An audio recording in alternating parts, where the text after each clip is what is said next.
At 6.2%, retail inflation in the US has made the highest year-on-year jump in 3 decades.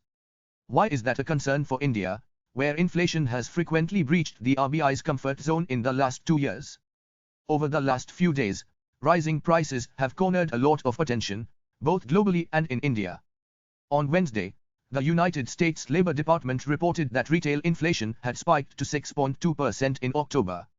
On Friday, India's National Statistical Office, NSO, data showed that retail inflation rose to 4.5% for the same month.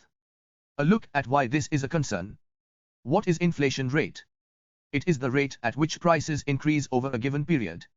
Typically, in India, the inflation rate is calculated on a year-on-year basis.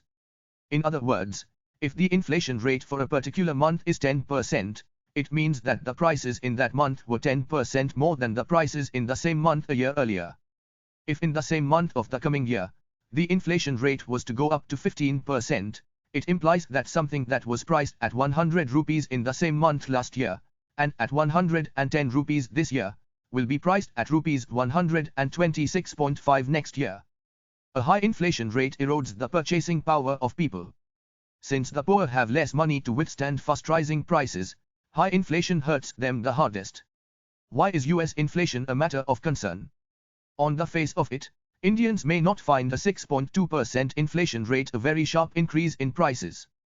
But in the US, this data is the largest year-on-year increase in the last 3 decades. Another way to put this data in perspective is that the Federal Reserve, or Fed, the US central bank, targets an inflation rate of just 2%. Seen in that context, it is clear why the US inflation rate has become a massive concern for its citizens. As the chart shows, retail inflation in the US has been rising sharply almost every passing month since May 2020. This has been a surprise for most policymakers and economists, all of whom were more focused on staving off a prolonged recession. What has caused the inflation surge in the US? Typically, inflation spikes can be assigned to either an increase in demand or a decrease in supply. In the US, both factors are at play. Thanks to a rapid rollout of the COVID-19 vaccination drive, the US economy posted a sharp recovery. Part of the inflationary spike came from this unexpectedly fast recovery in all-round demand from consumers. This recovery was further fueled by billions of dollars pumped by the government to not only provide relief to consumers and those who lost their jobs, but also to stimulate demand. Some experts are now wondering if this help from the government is worsening inflation. That's because while demand has recovered swiftly, supply hasn't. The pandemic in 2020 led to widespread lockdowns and disruptions not just in the US, but across the world. Companies let go of employees and sharply curtailed production. In essence, the supply chains of production, often spanning several countries and continents, were bent out of shape. Even during normal times, supply chains would have taken some time to recover and start furnishing the global demand. But the pace of economic recovery has been much faster than the supply chain recovery, and this has worsened the mismatch between demand and supply, thus triggering a sustained price rise. Is this a specific phenomenon? No.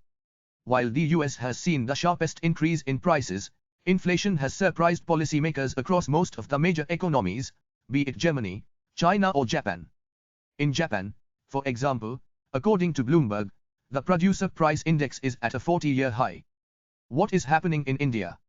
While most other economies were surprised by a spike in inflation in the wake of the pandemic, India was one of those rare major economies where high inflation predates the pandemic.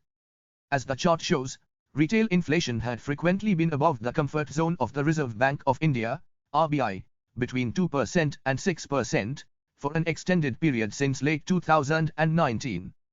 The pandemic did make matters worse because of supply constraints even when in India demand has not yet recovered to pre-COVID levels.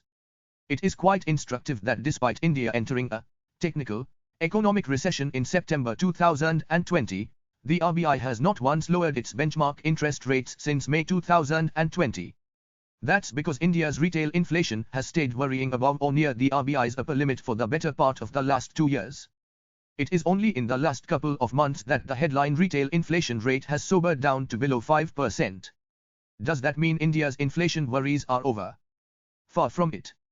This is partly because India's inflation has stayed high even when demand hasn't recovered. This means more inflation when it does.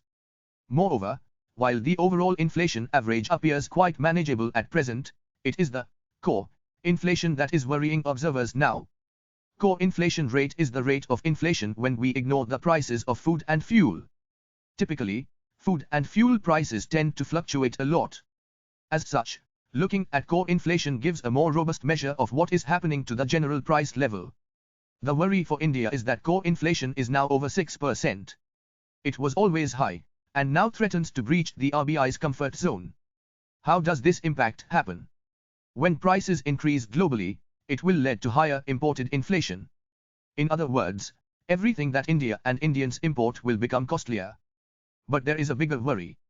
High inflation in the advanced economies, especially the US, will likely force their central banks, especially the Fed, to abandon their loose monetary policy. A tight money policy by the Fed and the rest would imply higher interest rates. That will affect the Indian economy in two broad ways. 1. Indian firms trying to raise money outside India will find it costlier to do so. 2. The RBI will have to align its monetary policy at home by raising interest rates domestically.